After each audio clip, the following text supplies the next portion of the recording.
Good morning students. बेटा आज का टॉपिक है हमारा ज्योमेट्रिक प्रोग्रेशन। ये पार्ट है सीक्वेंस एंड सीरीज का। स्टार्ट करते हैं।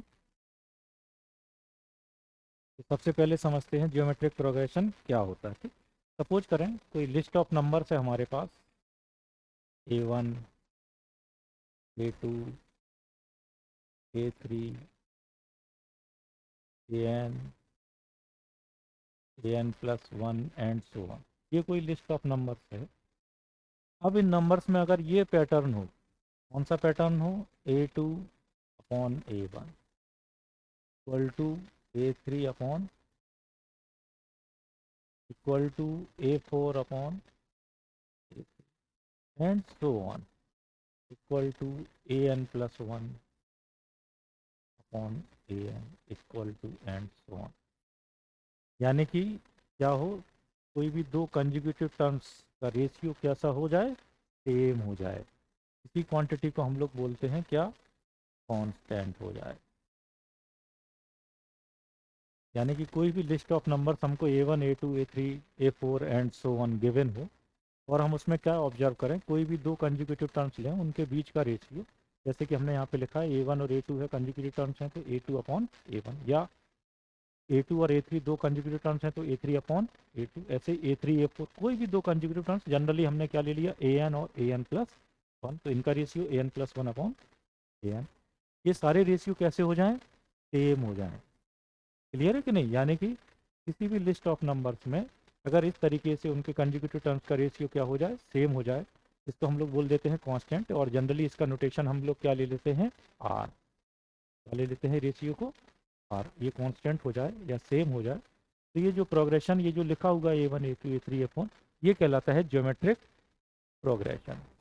क्या कहलाता है, ज्योमेट्रिक प्रोग्रेशन, यानी कि शॉर्ट में जीपी। क्लियर है। यानी कि अगर हमें जीपी को पहचानना है तो हमें क्या करना पड़ेगा, कंजुगेटिव टर्म्स के रेशियो को चेक करना होता है कि अगर वो सेम है तो वो जीपी होगी, अदरवाइज वो जीपी नहीं होगी। तो सबसे पहले हम लोग क्या करेंगे, इसको पहचानेंगे। कोई भी सीरीज हमको गिवन है तो वो ज्योमेट्रिक है कि नहीं है। फॉर एग्जाम्पल इसी को हम लोग समझते हैं। ये हमने कोई एग्जाम्पल लिखा, जैसे कोई सीरीज लिखी 2, 4, 8, 16, 32 एंड, ठीक। ऑब्वियसली बात है, आप लोग अरिथमेटिक प्रोग्रेशन क्लास 10th में प्रीवियसली पढ़ चुके हैं, तो आप ये ऑब्जर्व करेंगे ये अरिथमेटिक प्रोग्रेशन नहीं है। क्योंकि अरिथमेटिक प्रोग्रेशन क्या कहती है, एपी क्या कहती है, कि कंजिक्यूटिव टर्म्स, कोई भी दो कंजिक्यूटिव टर्म्स लें, उनके बीच का डिफरेंस कैसा होना चाहिए, सेम होना चाहिए, जो कि यहाँ पर नहीं है।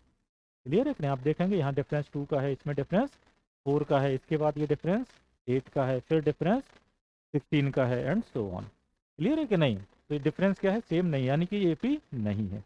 अब हमारा दूसरा जो टर्म है वो क्या है, ज्योमेट्रिक प्रोग्रेशन या ज्योमेट्रिक सीरीज का। तो हम इसको चेक करेंगे कि इसमें क्या कॉमन रेशियो सेम आ रहा है कि नहीं आ रहा है। तो हम रेशियो देखेंगे, 4/2 कितना आएगा, 2। यही 8/4 करेंगे तो ये भी कितना आएगा, 2। और ये 32/16 करेंगे तो ये भी क्या आएगा, 2। और 16/8 भी कर देंगे तो भी क्या आ जाएगा, 2 आ जाएगा। यानी कि कोई भी दो कंजुगेटिव टर्म्स का आप रेशियो लीजिएगा, हमेशा कैसा आ रहा है, सेम आ रहा है। क्या आ रहा है, सेम आ रहा है। यानी कि ये जो सीरीज है वो क्या है, ज्योमेट्रिक प्रोग्रेशन या ज्योमेट्रिक सीरीज है ये। क्लियर बेटा। तो यहाँ पे कोई कंफ्यूजन नहीं होना चाहिए। यानी कि अगर कोई सीरीज या गिवन लिस्ट ऑफ नंबर्स अगर जीपी को फॉर्म करती है, तो कोई भी दो कंजिक्यूटिव टर्म्स हम कंसीडर करेंगे, उनके रेशियो निकालेंगे, और रेशियो अगर सेम आते हैं तो वो क्या हो जाएगी, ज्योमेट्रिक प्रोग्रेशन। इसको एक और एग्जाम्पल के माध्यम से समझते हैं। जैसे ये मान लो ये लिखा है √3 है, फिर ये 3 लिखा है, फिर ये 3√3 है, फिर ये 9 है, 9√3 है, फिर ये 27 है एंड सो ऑन।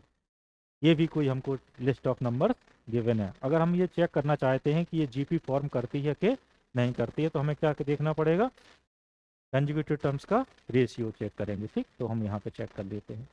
तो सेकेंड टर्म में क्या है, 3 डिवाइडेड बाई √3। आप ऑब्जर्व करेंगे कितना मिलेगा, √3। अब इसको ले लेते हैं, ये थर्ड टर्म, सेकेंड टर्म, ये भी कंजुगेटिव टर्म्स है, तो क्या मिलेगा, 3√3 अपॉन 3, तो ये देखो ये भी √3 है। यही अगर आगे और बढ़े हम लोग 9/3√3 करें तो 9/3√3 में क्या हो जाएगा, 3×3 = 9 और √3 से √3 कटेगा तो क्या आएगा √3। आप देख सकते हैं, ऑब्जर्व कर सकते हैं, कॉमन रेशियो कंज्यूगेटिव टर्म्स के बीच का क्या है, सेम है, यानी कि ये भी क्या है, जीपी है।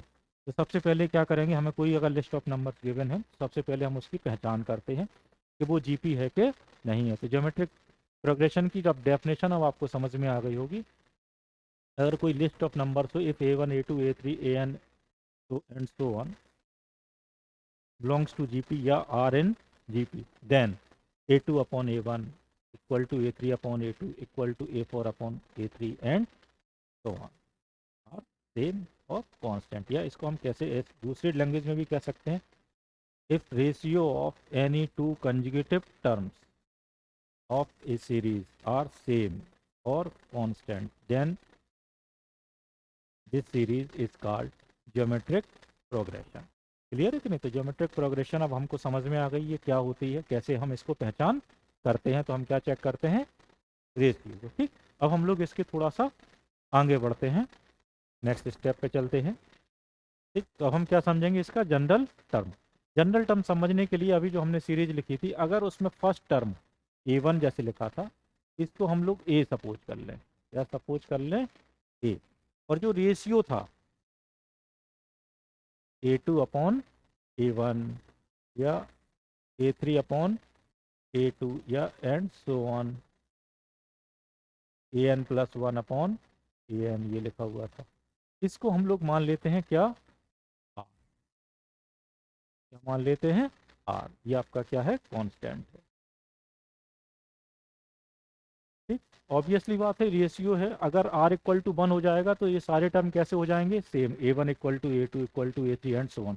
तो ऑब्वियसली बात है कि इस कांस्टेंट में r की वैल्यू हम लोग क्या नहीं लेते हैं, 1 नहीं लेते हैं जनरली। क्लियर है कि नहीं, या तो 1 से कम होगी या 1 से ज़्यादा होगी।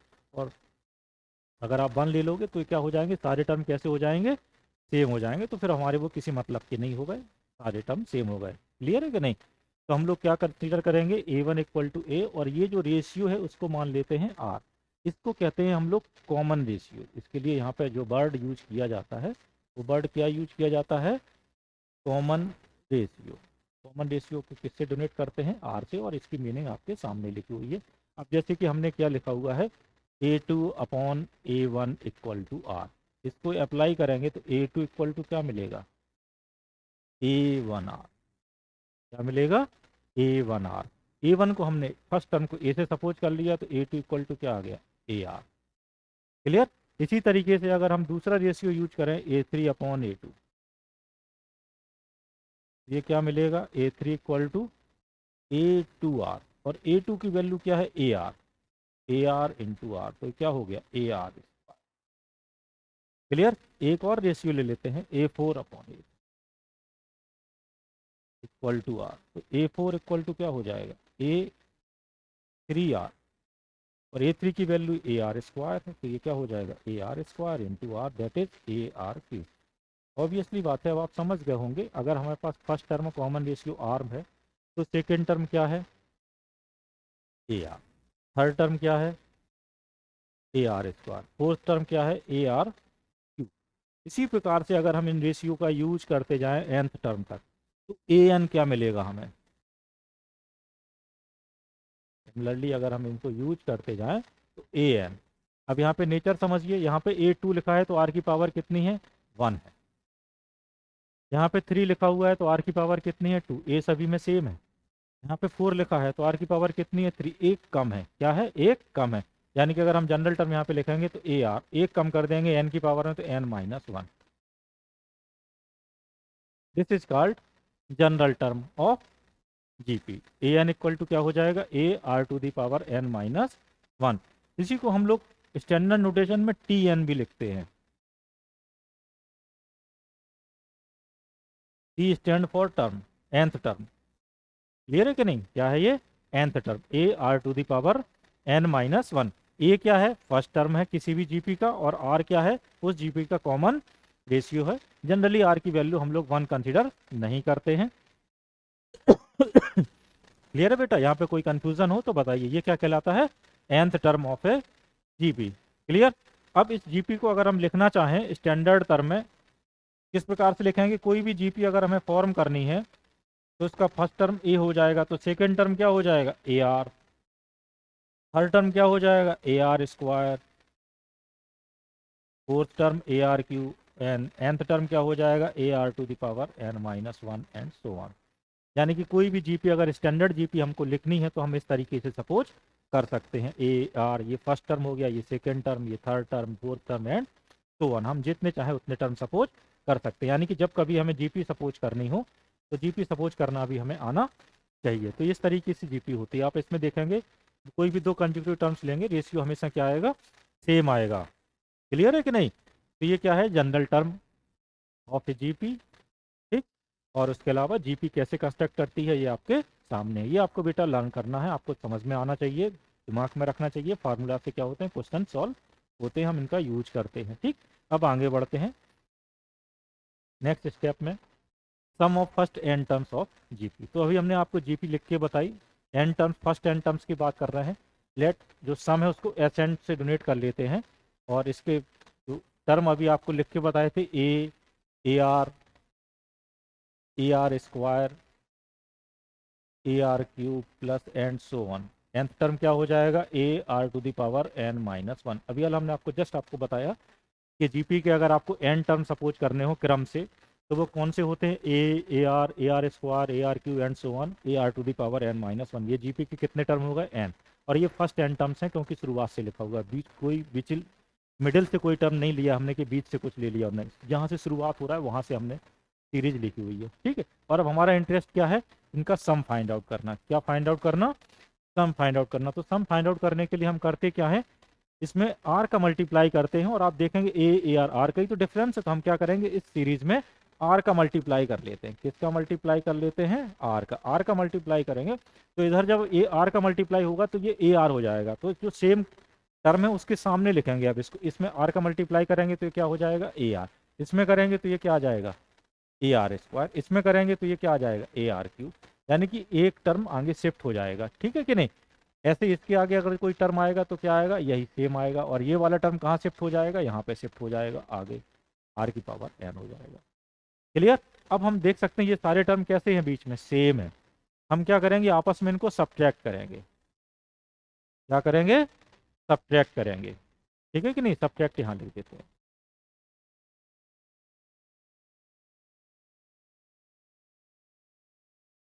क्या करेंगे? सब्ट्रैक्ट करेंगे। सब्ट्रैक्ट करने में क्या होता है? साइन चेंज होता है।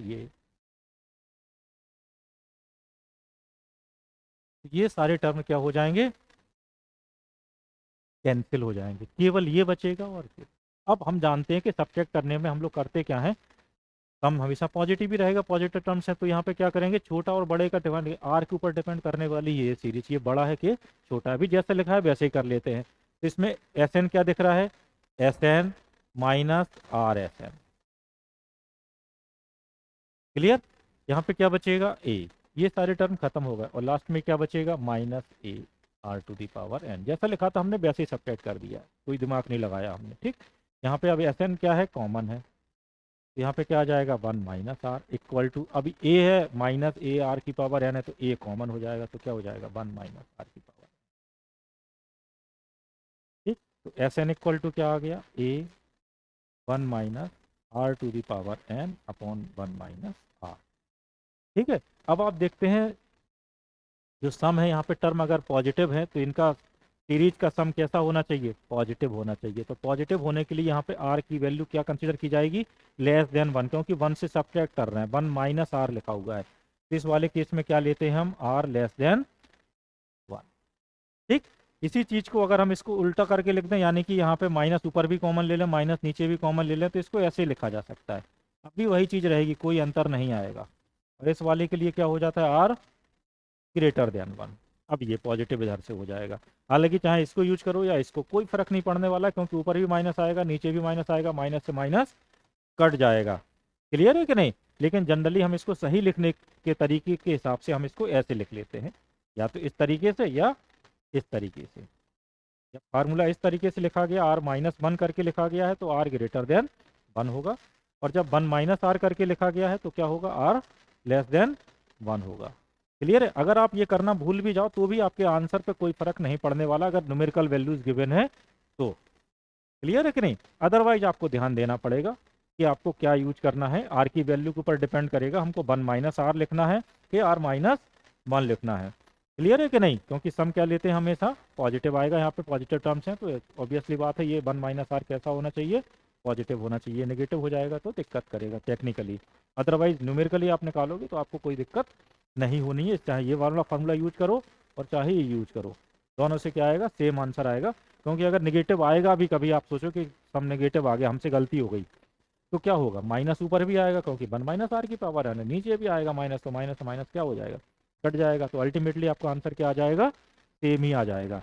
लेकिन टेक्निकली देखेंगे तो हमको आर लेस देन वन है तो वन माइनस आर लिखना है, ग्रेटर देन वन है तो आर माइनस वन यूज करना है। तो ये हमारा क्या हो गया, समेसन हो गया, यानी कि एन टर्म्स का हम क्या निकाल सकते हैं, हम निकाल सकते हैं। इसी से संबंधित एक क्वेश्चन लगा लेते हैं, एक एग्जाम्पल देख लेते हैं जो हमने शुरुआत में लिया था। ये 2 4 8 16 है, और इसका हम एम हमारा क्या है, sum of first n terms अगर हमको निकालना है तो यहाँ पे आप ए की वैल्यू कितनी है देख सकते हैं, 2 है, और आर की वैल्यू कितनी है, 4/2 यानी कि 2। तो एस एन इस केस में क्या हो जाएगा, इस फार्मूले के हिसाब से ए, अब यहाँ पे देखिए आर की वैल्यू क्या है, ग्रेटर देन वन, तो हम क्या यूज करेंगे, r to the power n minus one upon r minus, a की वैल्यू कितनी है, 2, ये 2 की power n minus one upon 2 minus one, ठीक। तो कितना आ जाएगा, 2 इंटू 2 की पावर एन माइनस वन, ये निकल आए एन टर्म का सम। अब अगर हमारा एम ये हो कि 10 टर्म का सम चाहिए, हमें कितने टर्म का चाहिए, 10, तो एन की जगह कितना पुट कर देंगे, 10, तो ये कितना हो जाएगा, 2 की पावर 10 माइनस वन। अब हम लोग जानते हैं 2 की पावर 10 कितना होता है, 1024 माइनस वन, यानी कि 2 इंटू 1023, तो आंसर क्या हो गया, 2046। ठीक, तो इस तरीके से हम इस फार्मूले का यूज करके सम फाइंड आउट कर सकते हैं। ठीक है बेटा, क्लियर होगा आपको सभी, कोई डाउट तो नहीं, किसी को कोई डाउट हो तो पूछ लीजिएगा, नहीं तो आगे बढ़ते हैं। ये होगा सम ऑफ एन टर्म्स।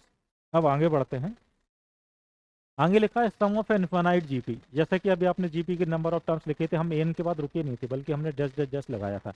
इसका मतलब क्या हुआ कि जीपी आगे बढ़ सकती है। ठीक, अगर मान लो सपोज करो इनफाइनाइट जीपी अगर हमें लेनी है तो हम इसको कैसे लेंगे, S n equal to a plus a r square plus a r cube plus and so on. अब इसमें हमने कुछ नहीं लिखा, एंड सो ऑन कर दिया, तो ये कहाँ तक जा रही है, इन्फिनिटी तक जा रही है। तो अभी हमें इनफाइनाइट जीपी का सम निकालना है, तो सबसे पहले nth टर्म का जो सम है वो निकालेंगे। अब जीपी ये इनफाइनाइट जा रही है तो ऑब्वियसली बात है कि इस जीपी का सम तभी एग्जिस्ट करेगा जब आर क्या हो, -1 से 1 के बीच में हो, अदरवाइज वो सम एग्जिस्ट नहीं करेगा। क्लियर है कि नहीं? तो यहाँ पे ध्यान रखेंगे कि इसमें जो केस रहेगा वो क्या रहेगा, -1 से 1 के बीच में। आर की वैल्यू हमेशा क्या होनी चाहिए, -1 से 1 के बीच में लाई करनी चाहिए, क्योंकि आर की वैल्यू अगर 1 से बड़ी हो गई यहाँ पे तो ये टर्म सारे कैसे होते जाएंगे, बड़े होते चले जाएंगे। बड़े होते चले जाएंगे तो इन्फाइनाइट तक जाएंगे तो टर्म बहुत बड़े होते चले जाएंगे, यानी कि हम उसका सम फाइंड आउट नहीं कर सकते, क्योंकि इन्फाइनाइट तक हमें पता ही नहीं है कहाँ हो रहा है। तो टर्म कैसे होने चाहिए, डिक्रीज होने चाहिए। जैसे जैसे पावर इंक्रीज करे टर्म क्या हो, डिक्रीज हो, टर्म की वैल्यू क्या हो, डिक्रीज हो, तो ही हम सम फाइंड आउट कर सकते हैं इन्फाइनाइट तक, अदरवाइज नहीं कर सकते हैं। तो इसके लिए हमें क्या ऑब्जर्व करना पड़ता है कि आर की वैल्यू -1 से 1 के बीच में लाई करे, क्योंकि आप जानते हैं कि 1 से जब छोटी वैल्यू होती है, फ्रैक्शन होता है 1/2, तो 1/2 पे अगर हम कोई भी पावर लगाएंगे तो क्वांटिटी और छोटी होती चली जाती है। देखो आपको दिखाएं आपको 1/2 है, इसका स्क्वायर करेंगे तो 1/4, आप देख सकते हैं 1/4 और छोटा हो गया है। अगर इसमें पावर क्यूब कर देंगे तो क्या हो जाएगा, 1/8 और छोटा हो गया है। क्लियर है कि नहीं? तो जब फ्रैक्शन में पावर रहती है, -1 और 1 के बीच का नंबर रहता है, तो आप देख सकते हैं कोई भी पावर आप लगाएंगे तो नंबर कैसे हो जाते हैं, डिक्रीज होते चले जाते हैं, यानी कि जीरो की तरफ जा रहे हैं, यानी कि इसका सम पॉसिबल है। और अगर आर की वैल्यू अगर आप ग्रेटर देन 1 या -1 से छोटी ले लेंगे तो क्या होगा, फिर सम इसका पॉसिबल नहीं हो पाएगा, क्योंकि वो इन्फाइनाइट की ओर तरफ जाएगा। लेस देन -1 जाएगा तो -इन्फिनिटी तरफ इंक्रीज करेगा, और ग्रेटर देन 1 जाएगा तो प्लस इन्फिनिटी तक इंक्रीज कर जाएगा वो। क्लियर है? उस केस में इसका सम एग्जिस्ट नहीं करता है। ठीक, अब हम इस केस में इसका सम निकालने की कोशिश करेंगे। तो हमने यहाँ पे एस एन लिख दिया है, तो जो फार्मूला है उसके हिसाब से a one minus r to the power n upon one minus r निकलेगा, एन टर्म का सम। अब हमारे पास केस क्या है, इनफाइनाइट टर्म चाहिए, यानी कि एन टेंस टू क्या है, इन्फिनिटी है। क्या है, n tends to infinity. Number of terms की संख्या कितनी कर दी हमने, इनफाइनाइट कर दी। तो जो आर सिंस -1 एंड 1 के बीच में लाई कर रहा है, तो r to the power n जो होगा वो टेंस टू क्या होगा, 0। अभी आपको वैसे बताया 1/2 का एग्जाम्पल लिया हमने, पावर बढ़ाई। जैसे जैसे आप पावर बढ़ाते जा रहे हैं, क्वांटिटी कैसी होती जा रही है, छोटी होती जा रही है। ऐसे यहाँ पे अगर एन कर देंगे इनफाइनाइट, तो पावर क्या आ जाएगी, यहाँ पे वैल्यू क्या आ जाएगी उसकी, 0 आ जाएगी। क्लियर है, इसको हम लोग लिमिट एंड डेरिवेटिव वाले चैप्टर में और डिटेल में पढ़ेंगे। आप इतना समझ लीजिए अभी कि अगर एन टेंस टू इन्फिनिटी है और आर की वैल्यू क्या है, -1 से 1 के बीच में है, और इसकी पावर अगर पावर एन कर दिया, यानी कि पावर इंक्रीज होती चली जाएगी, तो ये टोटल क्वांटिटी क्या है वो टेंस टू 0 हो जाती है। और इस केस में हम एस एन को लिख लेते हैं एस, क्या लिख लेते हैं, एस। तो एस इक्वल टू क्या हो जाएगा, ए 1 - 0 अपॉन 1 - आर, तो that is a upon 1 - are.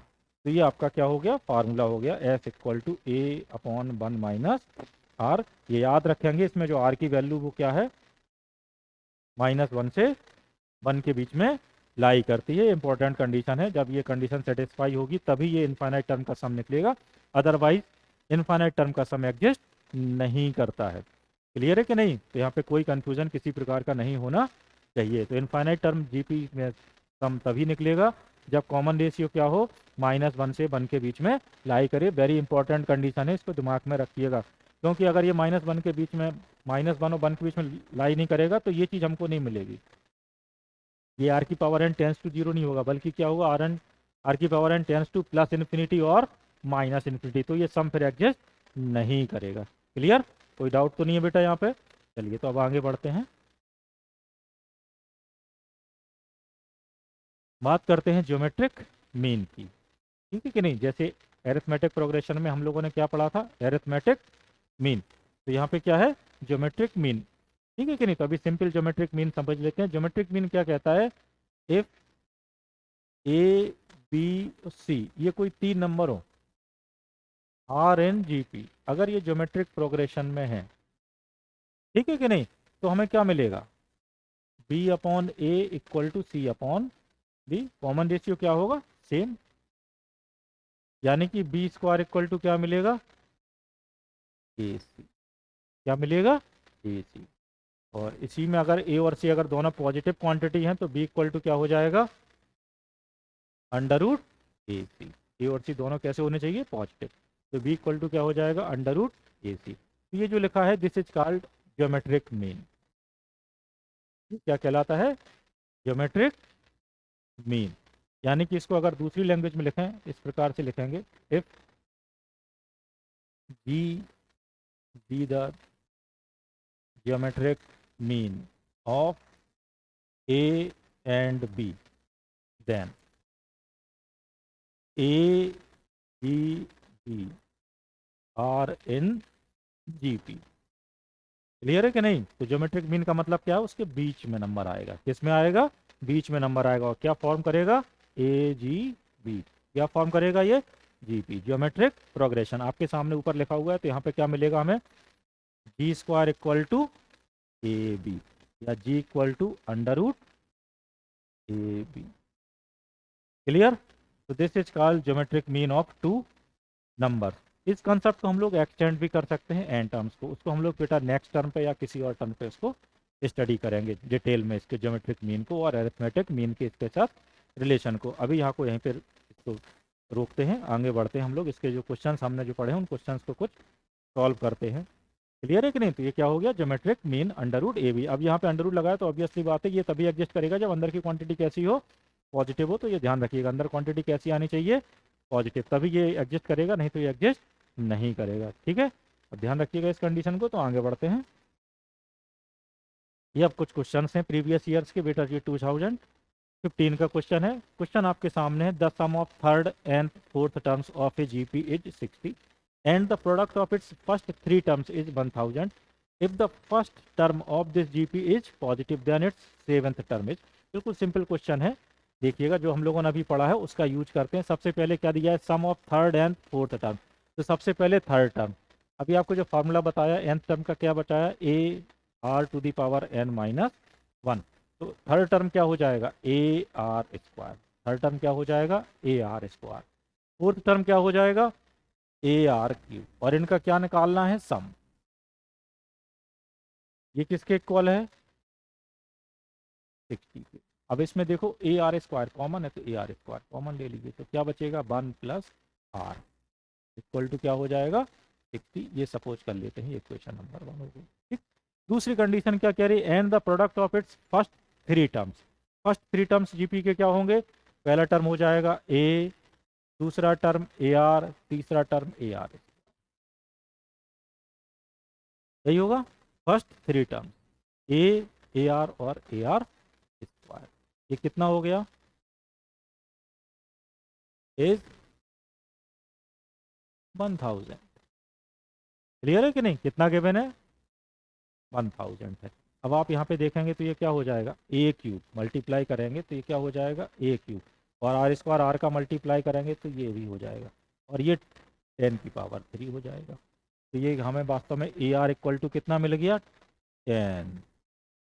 A R equal to क्या मिल गया, 10। इसका यूज अगर हम इस रिलेशन में यूज कर लें, वन वाले में, तो कर सकते हैं हम लोग यूज, फ्रॉम वन। वन में देखो क्या लिखा, ए आर स्क्वायर लिखा है, तो ए आर स्क्वायर को ऐसे भी लिख सकते हैं। ठीक, ए आर की वैल्यू 10 यहाँ पुट कर दीजिएगा, तो ए एलिमिनेट हो जाएगा, ये हो जाएगा 10 r, r plus one equal to 60। अब ये 10 से 60 कट सकता है, तो ये जीरो हटा दीजिए। अब यहाँ मल्टीप्लाई कर लीजिए, तो क्या हो जाएगा, r square plus r minus 6 equal to zero. 6 के क्या कर दी, साइड चेंज कर दी। अब हम इसके आसानी से क्या कर सकते हैं, फैक्टर्स कर सकते हैं। तो फैक्टर्स करेंगे तो क्या हो जाएगा, आर स्क्वायर, सब्ट्रैक्ट करने पे क्या आना चाहिए, 1। तो क्या आएगा, प्लस के 3 आर और माइनस के 2 r minus 6 equal to 0। R common ले लेंगे तो क्या मिलेगा, आर प्लस 3। माइनस के 2 कॉमन ले लेंगे तो आर प्लस 3। तो क्या फैक्टर आ गए, r minus 2 and r plus 3 equal to 0। तो आर की वैल्यू क्या आ गई, 2 आ गई और माइनस 3। क्लियर, तो हमारे पास अब दो चॉइस हैं, आर की 2 और माइनस 3। ठीक, अब इसमें कंडीशन ये भी दी है, first term of this GP is positive. इस हिसाब से अब ए की वैल्यू कहाँ से निकलेगी, ए आर इक्वल टू 10। इसको सपोज कर लेते इक्वेशन नंबर 2। तो from two a equal to क्या है, 10 अपॉन आर। अब ऑब्वियसली बात है, आर की वैल्यू हम पॉजिटिव लेंगे तभी ए पॉजिटिव आएगा। इसका मतलब क्या हुआ, आर की वैल्यू कितनी आएगी, 2 आएगी। -3 को हम कंसिडर नहीं करेंगे, -3 क्या हो जाएगी, ओमिट हो जाएगी, हटा दिया जाएगा। क्लियर है कि नहीं, क्यों हटा दिया जाएगा, क्योंकि first term of the GP is positive है। अगर हम नेगेटिव ले लेंगे तो नेगेटिव आ जाएगा। तो ए इक्वल टू क्या मिलेगा हमें, 10/2 दैट इज 5।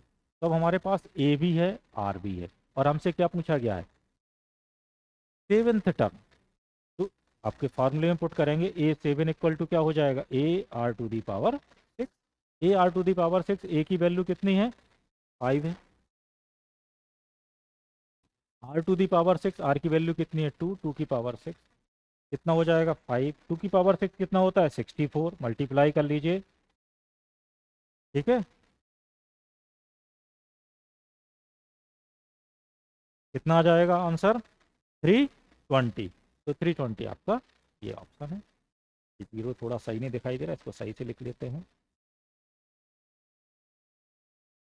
ठीक, तो आंसर क्या है, 320। तो आप देख सकते हैं 2015 में कितना सिंपल सा क्वेश्चन था कि आपके सामने है, बिल्कुल से बेसिक कॉन्सेप्ट सामने यूज किए हुए हैं। केवल और केवल क्या यूज किया गया, nth टर्म वाला फार्मूला है और सिंपल एलजेब्रा है, क्लास 10th में जो आपने पढ़ी है उसके माध्यम से ये क्वेश्चन हमने सॉल्व कर लिया है। ठीक है, कोई कंफ्यूजन तो नहीं बेटा किसी को। चलो अब आगे बढ़ते हैं, नेक्स्ट क्वेश्चन देखते हैं। ये आपका नेक्स्ट क्वेश्चन है, ये 2016 का है, और क्वेश्चन क्या कह रहा है, if second fifth and ninth terms of a non constant AP are in GP. तो एपी हम लोग ऑलरेडी पढ़ चुके हैं, तो एपी के हमें सेकेंड टर्म क्या होगा, एपी में क्या होता है, अरिथमेटिक प्रोग्रेशन में फर्स्ट टर्म होता है, और क्या लेते हैं, कॉमन डिफरेंस। कॉमन डिफरेंस को किससे डोनेट करते हैं, डी से। ठीक, तो सेकेंड टर्म क्या होगा, ए प्लस डी। फिफ्थ टर्म क्या होगा, ए प्लस 4d। और नाइन्थ टर्म क्या होगा, ए प्लस 8d। क्लियर है कि नहीं? क्योंकि एपी का फॉर्मूला हम लोग जानते हैं, क्या होता है, a n equal to a plus n minus one into d. ये हम लोगों ने क्लास 10th में पढ़ा हुआ है। क्लियर है कि नहीं? ये किसके लिए फॉर्मूला होता है, एपी के लिए। ठीक, इसकी सहायता से हम सेकेंड, फिफ्थ एंड नाइन्थ हमने लिख लिया। और ये किस में क्वेश्चन में गिवन है, आर इन जीपी, यानी कि यहाँ पे इसको क्या लिख सकते हैं, बिलोंग्स टू जीपी। ये किस में बिलोंग कर रहे हैं, जीपी में। अब जीपी में बिलोंग कर रहे हैं तो अभी आपको बताया है, ए बी सी अगर जीपी में हो तो क्या मिलेगा, b square equal to a c. यानी क्या मिलेगा, b square equal to a c. तो हमें क्या मिलेगा, a plus 4d whole square equal to क्या मिलेगा, ए प्लस डी। और ये हो गया ए प्लस 8d। ठीक, हमने क्या कर लिया, इसको ए मान लिया, इसको बी और इसको सी। तो क्या हो गया, b square equal to a c. Clear? Obviously बात है, अब ये रिलेशन हमारे पास है तो इसको ओपन कर लेंगे, ए प्लस बी के होल स्क्वायर से। तो क्या मिलेगा, ए स्क्वायर 4d का स्क्वायर क्या हो जाएगा, 16d स्क्वायर। और 2ab करेंगे तो 4 टू ज़ा 8ab। इधर मल्टीप्लाई कर लेते हैं तो ए स्क्वायर प्लस ए डी, 8 का मल्टीप्लाई करेंगे प्लस के 8ad और प्लस के 8d स्क्वायर। अब आप ऑब्जर्व करेंगे, ये ए स्क्वायर से ये ए स्क्वायर कैंसिल हो सकता है, 8ad से ये 8ad कैंसिल हो सकता है। ठीक, डी स्क्वायर एक तरफ कर लेते हैं। क्लियर? तो ये 16d स्क्वायर है और ये कितना है, 8d स्क्वायर। इस तरफ आएंगे तो कितना बचेगा, 16 माइनस 8d स्क्वायर बचेगा। इक्वल यहाँ पे कितना है, ad। ऑब्वियसली बात है कि कॉमन डिफरेंस डी जीरो नहीं होगा क्योंकि सारे टर्म क्या हो जाएंगे, सेम। तो डी से डी स्क्वायर एक एलिमिनेट हो जाएगा, तो क्या मिलेगा, 8d इक्वल टू ए। तो हमें ये मिला, ए इक्वल टू 8d। अब हमसे पूछा क्या गया, इसको ऑब्जर्व, कॉमन रेशियो पूछा गया है। क्या पूछा गया है, कॉमन रेशियो। अब कॉमन रेशियो के लिए हमें क्या करना पड़ेगा, कोई भी को कंजुगेटिव टर्म्स का क्या निकालना है हमको, रेशियो। तो ये कंजुगेटिव टर्म्स हैं, ये आर एन जी पी। तो a plus 4d upon a plus d. क्या ले लेंगे, a plus 4d upon a plus d. यह आ गया आपका कॉमन रेशियो। और इसका यूज कर लीजिए, ए इक्वल टू 8d का। ए इक्वल टू 8d जब हम यूज करेंगे तो ये क्या हो जाएगा, 8d प्लस 4d और नीचे हो जाएगा 8d प्लस डी। ये कितना हो जाएगा, 8 प्लस 4 12d और ये 9d। डी से ये डी कैंसिल हो जाएगा और 3 से ये डिविजिबल है, तो 3 4 जा 12 और 3 3 जा 9। तो आंसर कितना आ गया बेटा, 4/3। ये इस क्वेश्चन का आंसर हो गया 4/3। यहाँ पे भी आप देख सकते हैं, हमने टर्म्स एपी में क्वेश्चन गिवन था और हमको ये क्या दिया था, जीपी। तो क्या यूज हुआ है, जीपी की कंडीशन लग गई, ए बी सी अगर जीपी में हो तो हमें क्या मिलता है, b square equal to a c. Relation हमने सॉल्व कर दी और बेसिक डेफिनेशन जो कॉमन रेशियो की क्या है, ratio of any two conjugative terms, उसका हमने यूज कर लिया। तो हमें कॉमन रेशियो की वैल्यू निकल आई। तो आप ऑब्जर्व कर सकते हैं, क्वेश्चन भी क्या है, सिंपल था और बेसिक क्वेश्चन था, कंसेप्चुअल था, एकदम से कंसेप्ट बेस्ड क्वेश्चन था। क्लियर? अब हम लोग आगे बढ़ते हैं, नेक्स्ट क्वेश्चन देखते हैं। तो नेक्स्ट क्वेश्चन ये बेटा 2018 का है। अब इसमें क्या लिखा हुआ है, if p is the first term of an infinite GP whose sum is 5। अब ये इनफाइनाइट जीपी का क्वेश्चन है और इनफाइनाइट जीपी का सम कितना गिवन है, 5। Then v lies in the interval. v किस इंटरवल को बिलोंग कर रहा है, ये हमको देखना है। क्लियर? इनफाइनाइट जीपी का सम है तो इनफाइनाइट जीपी का सम पहले फार्मूला लिख लेते हैं, h इक्वल टू क्या है, a अपॉन 1 माइनस r। ये तो आपका फार्मूला है। ठीक, अब आपको याद होना चाहिए। और इसके लिए हमने कंडीशन भी बोली थी। कंडीशन क्या बताई थी, आर की वैल्यू कहाँ से लाई करनी चाहिए, -1 से 1 के बीच में लाई करनी चाहिए। ये एडजस्ट, ये कंडीशन थी इसकी। क्लियर? अब इसमें अप्लाई कर दे। अब इस क्वेश्चन में क्या दिया है, b is the first term, यानी कि ए की जगह क्या आ जाएगा, बी आ जाएगा। ठीक, और सम कितना दिया गया है, 5। एक्स की जगह कितना आ जाएगा, 5। एक्स की जगह आ जाएगा 5 और ए की जगह आ जाएगा बी और ये 1 माइनस आर। क्लियर? अब हमें बी की कंडीशन चाहिए, b lies in the interval. तो ऑब्वियसली बात है, हमें कंडीशन ये है, आर के टर्म में, यानी कि इस चीज को किस में कन्वर्ट करना है, आर के टर्म में कन्वर्ट करना है। क्लियर? तो हमें क्या मिलेगा, आप इसको यहाँ मल्टीप्लाई कर लेंगे तो 5 minus 5r equal to, clear है कि नहीं। हमें b की वैल्यू चाहिए तो हमें ये चीज़ चाहिए, यानी कि 5/1 माइनस r चाहिए एक प्रकार से ये। अब इस रिलेशन पे आ जाते हैं, इनइक्वालिटी का यूज करते हैं। क्या लिखा है, -1 less than r less than 1। तो सबसे पहले ये देखेंगे -5 का मल्टीप्लाई है r में। अब हम जानते हैं कि नेगेटिव क्वांटिटी का अगर मल्टीप्लाई करते हैं तो इनइक्वालिटी चेंज हो जाती है, यानी कि लेस देन क्या हो जाती है, ग्रेटर देन। तो इसमें कोई फर्क नहीं पड़ेगा क्योंकि दोनों तरफ, एक तरफ माइनस एक तरफ प्लस है और सेम क्वांटिटी है। तो अब इसमें हम -5 का मल्टीप्लाई करेंगे तो ये -5 हो जाएगा, लेस देन -5r, और लेस देन इसका मल्टीप्लाई किया हमने -5 का, तो ये क्या हो जाएगा 5। इधर वाला इधर आ गया, इधर वाला इधर आ गया है। क्लियर है कि नहीं। ये ध्यान रखिएगा, जब भी माइनस का मल्टीप्लाई करेंगे तो जो क्वांटिटी यहाँ लिखी जाती है वो कहाँ शिफ्ट हो जाती है, इधर, और इधर वाली क्वांटिटी कहाँ शिफ्ट हो जाएगी, इधर। क्लियर। छोटा बड़ा हो जाता है, बड़ा छोटा हो जाता है जब भी आप माइनस से मल्टीप्लाई करते हैं किसी भी इनइक्वालिटी में। ठीक। अब हमें इसके हिसाब से कितना ऐड करना है, 5 ऐड करना है। तो 5 ऐड कर लेते हैं, तो ये हो जाएगा 5 माइनस 5 लेस देन, ये हो जाएगा 5 माइनस 5r, और ये हो जाएगा 5 प्लस 5। ये 5 माइनस 5 क्या हो गया, 0। और 5 माइनस 5r किसके इक्वल है, बी की ही कंडीशन चाहिए हमें। और ये क्या हो गया, 5 प्लस 5 10। तो बी आपको कहाँ बिलोंग करेगा, 0 से लेके 10 के बीच में। क्लियर। तो बी की कंडीशन निकल आई 0 से लेके 10 के बीच में, यानी कि ये लास्ट ऑप्शन क्या है आपका, करेक्ट ऑप्शन है। तो आप देख लीजिए, ये इनफाइनाइट सीरीज के सम था। किस क्वेश्चन कहाँ पे था, क्वेश्चन इस कंडीशन के ऊपर था। सम एग्जिस्ट कर रहा था तो आर की वैल्यू के हिसाब से आपको फर्स्ट टर्म डिसाइड करना था कितना होगा, किसके बीच में लाई करेगा। अगर उसका सम 5 हो then b lies in the interval, ये आपका क्वेश्चन था। आप देख लीजिए, तो ये कंडीशन भी आपकी क्या हो गई, यूज हो गई। तो जितनी भी बेसिक चीज़ें होती हैं तो बेसिक चीज़ हमें बिल्कुल क्लियर होनी चाहिए, कभी कोई कंफ्यूजन किसी प्रकार का नहीं रहना चाहिए। अगर हमें ये कंडीशन याद ना होती या हम भूल गए होते, केवल ये फॉर्मूला याद होता, तो फिर हम ये कंडीशन को कभी फाइंड आउट नहीं कर सकते थे। यानी कि जो क्वेश्चन था b lies in the interval, हम इसको सॉल्व करने की स्थिति में नहीं रहते। क्लियर है कि नहीं। तो हमें ये इंपॉर्टेंट चीज़ें दिमाग में रहनी चाहिए, कभी कोई भी चीज़ आप छोड़ नहीं सकते हैं। कई बच्चे क्या करते हैं, केवल फार्मूला पे फोकस करते हैं, ये चीज़ छोड़ दी, बेसिक कंडीशन उसकी क्या है। तो हम इसको छोड़ नहीं सकते, हमें दिमाग में रखना ही पड़ेगा, क्योंकि आपको कम्पिटिटिव अगर जाना है, कम्पिटिटिव पढ़ना है, तो चीज़ें आपके कम्पिटिटिव दिमाग में हमेशा होनी चाहिए। ठीक है बेटा, आगे बढ़ते हैं, नेक्स्ट क्वेश्चन देखते हैं। तो आपका ये नेक्स्ट क्वेश्चन है, the sum of infinite geometric series. ये भी देखो इनफाइनाइट जीपी गिवन है विथ पॉजिटिव टर्म्स एज 3। हमको क्या गिवन है, सम गिवन है। And the sum of the cube of its terms as 27/19, then the common ratio of this series is. तो सबसे पहले सम ऑफ इनफाइनाइट जीपी है। तो सम ऑफ इनफाइनाइट जीपी क्या होता है, a/1 माइनस आर, और क्वेश्चन के अकॉर्डिंग कितना गिवन है, ये 3। अब जो सीरीज है वो कैसी है, क्यूब्स की है। यानी कि अगर आप सीरीज अगर आपकी बनी होगी तो ये बनी होगी बेटा, ए क्यूब,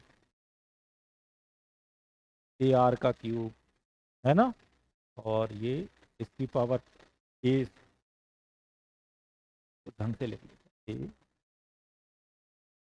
क्या कर रहा है, क्यूब। तो सेकंड टर्म क्या होता है, ए आर। तो क्या हो जाएगा, ए आर का क्यूब। ठीक है, तो यहाँ पे क्या हो जाएगा, ए आर स्क्वायर इसका क्यूब, एंड सो ऑन। ये आपकी क्यूब्स की सीरीज है आपके सामने। क्लियर है कि नहीं। ए आर सेकेंड टर्म, ये थर्ड टर्म, और ये क्या लगा दिया, क्यूब। तो इस वाली सीरीज में अगर आप ऑब्जर्व करेंगे तो फर्स्ट टर्म ए क्यूब रहेगा, दूसरा टर्म क्या हो जाएगा, ए क्यूब आर क्यूब। यहाँ पे क्या हो जाएगा, ए क्यूब आर की पावर 6। तो यहाँ पे जो कॉमन रेशियो है आप ऑब्जर्व करेंगे तो क्या हो जाएगा, ये भी क्यूब हो जाएगा। कितना हो जाएगा, क्यूब, यानी कि a cube r cube upon a cube. तो कितना मिलेगा कॉमन रेशियो, आर क्यूब। और फर्स्ट टर्म क्या है, ए क्यूब।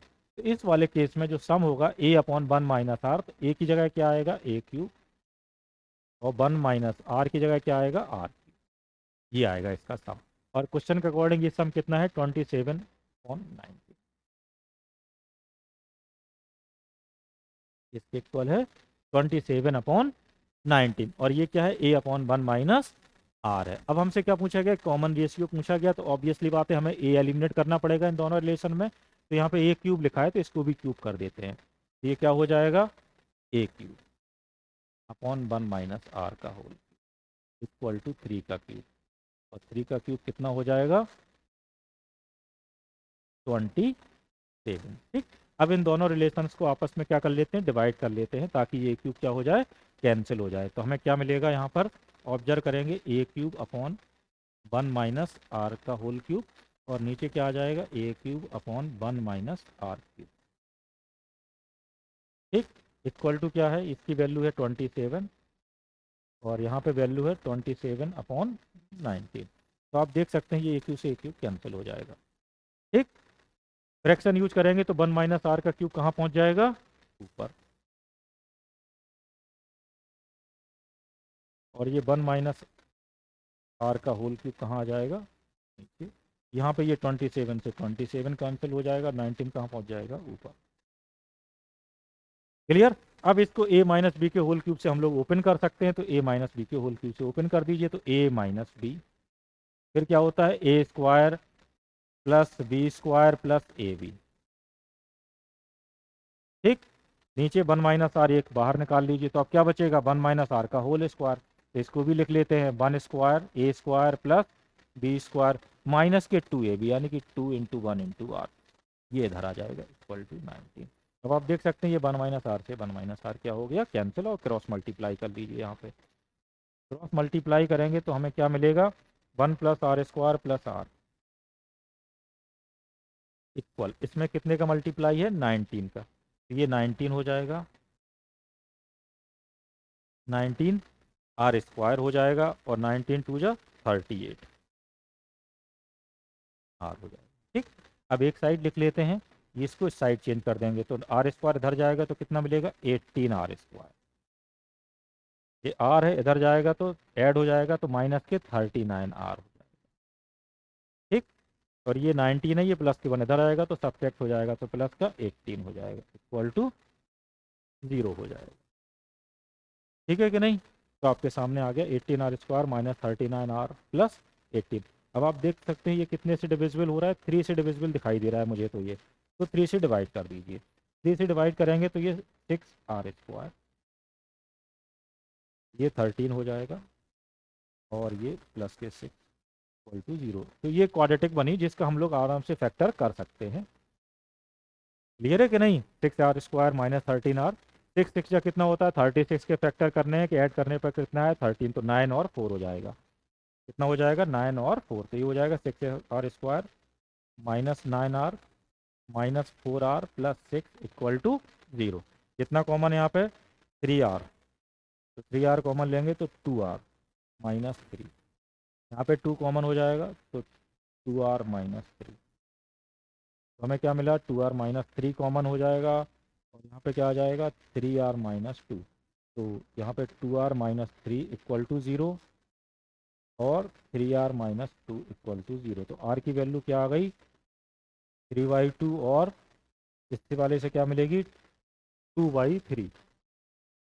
ठीक है, तो ये दो कॉमन रेशियो आए, आप ऑप्शन में चेक कर सकते हैं 3/2 हमको गिवन है या 2/3 गिवन है, तो 3/2 आप देखें कहीं भी गिवन नहीं है, तो कौन सा है 2/3। ऑब्वियसली बात है ये इनफाइनाइट जीपी है, और ये कॉमन रेशियो क्या है 3/2, एक से बड़ा है, तो ये कभी होगा ही नहीं, हमेशा क्या लेना है लेस देन 1 वाला, क्या लेना है एक से कम, तो आंसर क्या होगा 2/3। ये आपका सेकेंड ऑप्शन क्या है आंसर है बेटा।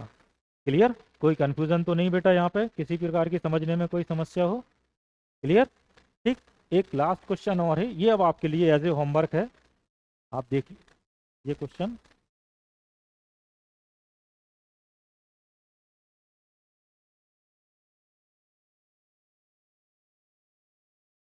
मतलब खत्म हो गया बेटा ये सारा काम। ठीक है, thank you for the today.